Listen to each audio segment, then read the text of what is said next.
Սարգսյան, երեք Հայաստանի խորհրդարանը 103 կողմ ձայների մեծամասնությամբ կողմ քվեարկեց Հայաստանի Եվրասիական տնտեսական միության անդամակցության պայմանագրին։ Նախ ուզում եմ իմանալ ինչպես եք վերաբերում այսքան մեծ ձայների հարաբերակցությամբ որոշման ընդունմանը։ Ինչպես եք գնահատում այս իրավիճակը։ Միանշանակ բացասաբար ես կուզեի, որ այդ մարդիկ, ովքեր որ քվեարկում էին նման պայմանագրի միացմանը կողմ, իրենց համար հարց տային, թե որ երկիրն է, որ Թուրքիայի հետ այժմ ռազմավարական գործընկերություն է սկսում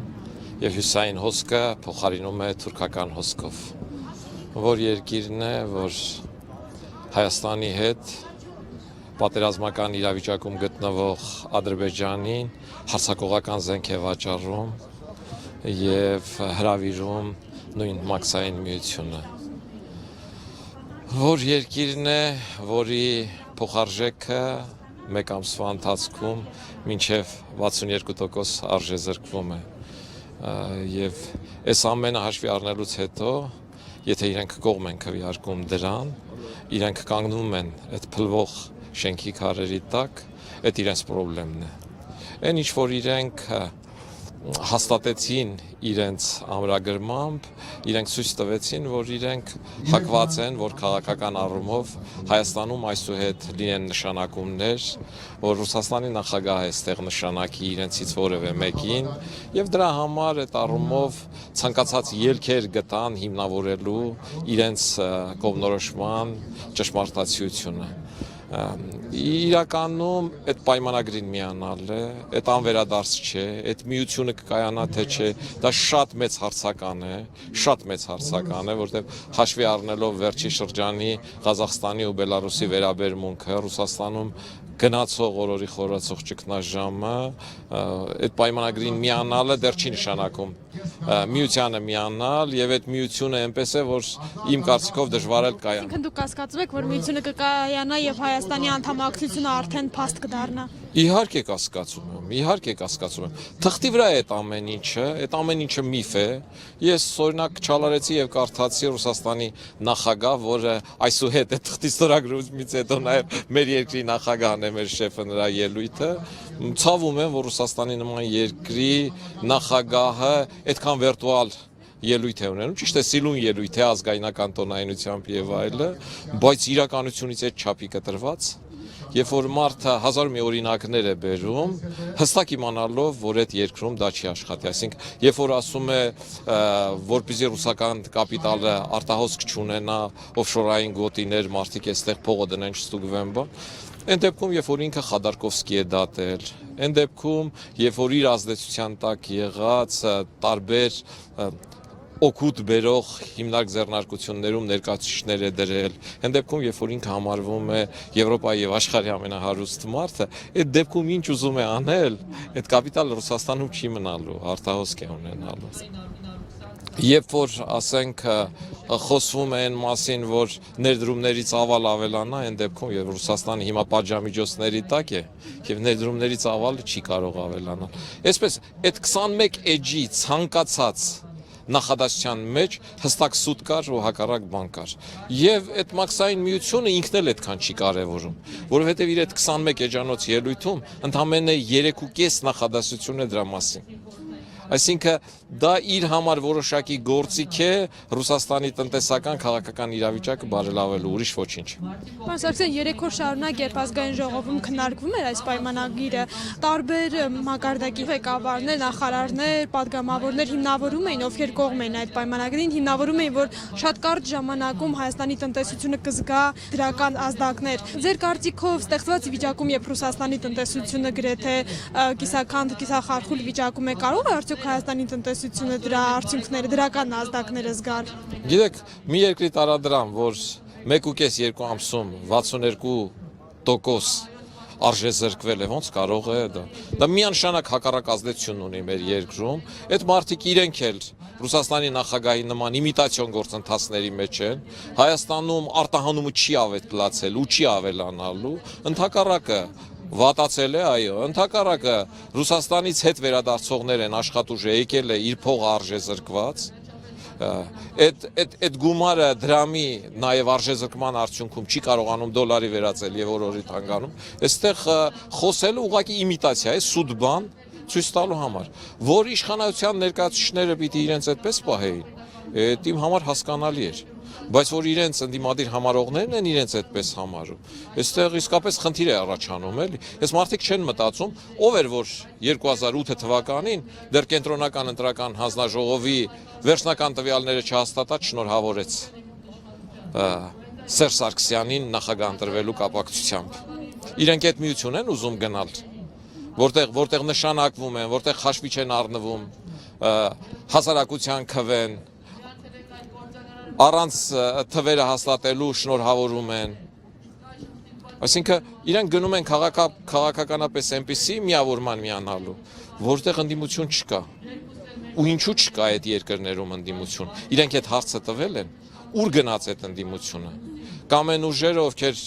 մարտի 1-ից հետո ողջունեցին այդ 10 զոհերով իշխանության գալը, շամպայնի բաժակները ձեռքներին գնացին նախագահական, շրխկացրեցին Սերժ Սարգսյանի հետ, դրանով իսկ արդարացնելով 10 մարդու սպանությունը, դրանից հետո էլ կոալիցիայի մաս կազմեցին, դրանով պաշտոններ ձեռք բերելու եւ իրենց հարստությունն ավելացնելու գործընթացով այսօր այդ մարդիկ այդ դաշտում այս հարցերն են, որ պիտի այդ մարդկանց հուզեն։ Պարոն Սարգսյան, իսկ ինչպես է գնահատում փաստը, որ ընդամենը 10 հոգի դեմ քվեարկեց ԵՏՄ-ի միանալու պայմանագրին, այն դեպքում եւ ազգային ժողովում 4 ընդդիմադիր խմբակցություն կա։ Տեսականորեն պատասխանեցի այդ հարցին, Ինչի արդյունք է սա։ Որովհետև հենց այդ ընդդիմադիր ուժերը Ռուսաստանին դեմ չեն խոսում, որովհետև մտածում են, որ հաջորդ նախագահը Պուտինը կարող է իրենց նշանակել եւ իրենք ավելի լավ կծառայեն Պուտինին, քան Սերժ Սարգսյանը։ Դրա համար այդ առումով դեմ չեն խոսում, ասում են, որ պարտադրված ենք եւ այլը եւ այլը։ Այդ պարագայում, եթե մաքսային միություն է կայանալու, այնտեղ են մտնելու, էլ ինչ կապ ունի Հայաստանի նախագահն ով է։ Հայաստանի նախագահը Պուտինն է։ Վերջացավ գնացել նախագահ լինելը անիմաստ բան է դառնալու։ Իսկ ինչ վերաբերվում է, որ այդ ուժերը ես զարմանում եմ, թե իրենք ինչով ձեռնատու չի Սերժ Սարգսյանը։ Իրենք բոլոր գլխավոր հարցերում նույն տեսակետին են։ Իրենք ասում են ուղղակի մենք որ լինենք, մենք ավելի լավ կլինենք ու վերջ։ Պարոն Սարգսյան, եւ փաստորեն եռյակի երկու կուսակցությունները, ԲՀԿ-ն եւ ՀԱԿ-ը, ովքեր հանրահավաքներում հնչեցնում են, որ իշխանափոխություն են պահանջում Սերժ Սարգսյանի հրաժարականը, երեք կողմ քվեարկեցին Սերժ Սարգսյանի միանձնյա կայացրած որոշմանը։ Չի հակասում իրենց որոշումները։ Իրենք ոչ միայն կողմ քվեարկեցին, իրենք նաև համարեցին, որ հրաշալի քայլ է արված եւ սա միակ ճիշտ լուծումն է։ Դրա համար էլ ես ասում եմ, որ իմ համար զարմանալի է, թե իրենք ինչ են քննադատում Սերժ Սարգսյանին, որովհետեւ գաղափարական առումով բացարձակ նույն մոտեցումներն ունեն։ Իրենք կիսում են այդ գաղափարները, ուղղակի ասում են, որ այդ գաղափարներին իրենք ավելի լավ կծառայեն։ Իսկ այն արժեքները, որոնք այդ կուսակցությունները ամրագրել են իրենց ծրագրերում, կուսակցական ծրագրերում հնչեցրել են, դրանք իրենց համար գրոշի արժեք չունեն։ Օրվա մեջ փոփոխվող արժեքներ են ամեն գնով իշխանության հասնելու, ամեն գնով այդ իշխանությանը տերը կանգնելու, իսկ այդ առումով իրենք ՀՀԿ-ից ոչինչով առավել չեն։ Նույնիսկ իմ կարծիքով ավելի վատ են, որովհետև խաղում են ժողովրդի նուրբ ցանկությունների նուրբ հոգեբանական իրավիճակի վրա։ Գիտեք, մի երկրում, որտեղ ռուսական տարբեր չինովնիկ գալիս ու ասում է, որ գիտեք, եթե Հայաստանը Եվրասիական միության անդամ չդառնա, Հայաստանը ընդհանրապես չի լինի։ Գործող իշխանությունը չի ասում, որ ինքը մեխի գլուխ չէ, Հայաստան կա ու կլինի, ընդդիմությունն ասում է ճիշտ են ասում։ Մենք ամեն ինչով պարտական ենք նրանց, որտեվ եթե իրենք չլինեն, այ տեսեք Ուկրաինայում ոնց եղավ, Վրաստանում ոնց եղավ, այս ընդդիմությանը անուն տալը իմ համար չափազանց բարդ խնդիր է։ Ու այս իրավիճակում մեր հասարակությունը, որը ցեղասպանություն է տեսել, որը վերջին 100-ամյակում լուրջ փորձությունների մեջ է անցել, ինքը զգուշավոր ժողովուրդ է։ Ինքը նայում, հետևում է այս ամեն ինչին ու հետևությունները անում է։ Ու այս պարագայում իհարկե մեր խնդիրը դժվար է։ Իհարկե այդ խնդրի պարագայում է, որ այսօրվա հանրահավաքին, ասենք, մարդկանց այս բազմությունն է, բայց հավատացեք, որ տանը նստած 50%-ից ավելի մարդ չի կիսում իրենց այդ եվրասիական փաստաթուղթը։ Ու հավատացեք, որ մի տարի հետո այստեղ կամ որևէ տեղ ինձնից որ հարցազրույց վերցնեք, դուք ինքներդ եք պնդելու, թե ինչքան մարդ է դրան դեմ, որտեվ այդ եվրասիականությունը բացի վատից ուրիշ ոչ մի լավ բան չի բերելու, որտեվ այդ փլվող շենք է։ Իսկ դեր այսօրվա հանրահավաքին մասնակցությունը ինչի մասին է խոսում, դուք կիսում եք տեսակետը, միանում եք Ռաֆի Հովհաննիսյանին, թե 2008 թվականին, երբ որ նույն Բարգավաճ Հայաստանը ավելի ջերմեռանդությամբ, քան Հանրապետականը, տեղերում գումար էր բաժանում եւ իր ազդեցության տակ եղած ուժերին ստիպում էր, որ իօքուտ Սերժ Սարգսյանի քվեարկեն։ Այդ ժամանակ ես էլի այս հրապարակում կանգնած էի, հարթակ չեմ բարձրացել։ Մեր կուսակցությունը պահում է հետեւյալ սկզբունքը. մենք չենք համագործակցում այն ուժերի հետ, ովքեր Հայաստանի զարգացումը անցյալի ու ներկայի մեջ ապագայի մեջ նախընտրությունը կատարում են անցյալին ու գնում են դեպի սովետական միություն։ Մենք Եվրազեսի կողմնակիցների հետ կարող ենք բանավիճել, եթե բանավեճ են ուզում, բայց իրենց հետ համագործակցել չենք կարող։ Եվ մենք չենք համագործակցել եւ չենք համագործակցելու այն ուժերի հետ, ովքեր մարտի 1-ի սպանդի հետ որոշակի կապ ունեն կամ իրենց գործնեությամբ, իրենց հետագա պահվածքով արդարացրել են նման կերպ իշխանության գալը, ավելին այդ իշխանության մաս են կազմել սեփական պաշտոններ ձեռք բերելու եւ սեփական հարստությունն ավելացնելու համար։ Մնացած բոլոր ուժերի հետ մենք հակված ենք համագործակցելու։ Երեք քվեարկությունից հետո Զարոյի Փոստանջյանն ասաց, որ ստեղծված իրավիճակում պետք է նոր օրակարգ ձևավորել, կազմակերպվել եւ պայքարել այս վիճակից դուրս գալու համար։ Դուք ինչ եք առաջարկում, իսկապես հնարավոր է նոր օրակարգ ձևավորելով դեմ գնալ այս ստեղծված վիճակին։ Ես համոզված եմ ու պատահական չասեցի, որ մի տարի հետո մեր ժողովուրդը իր այդ ներքին հավաքած այդ զգուշավորությունը, այդ որ անընդհատ կողքից վախեցնում են, որ այսպես կլինի, այնպես կլինի, ինքը համոզված կլինի, որ այդ ամեն ինչը սուտ է։ Այսօր էլ արդեն պարզ է, որ նույն Ռուսաստանն է, որով ինքը անվտանգություն է տեսնում, որ Ադրբեջանին զենք է վաճառում, որ նրան է ձեռնատու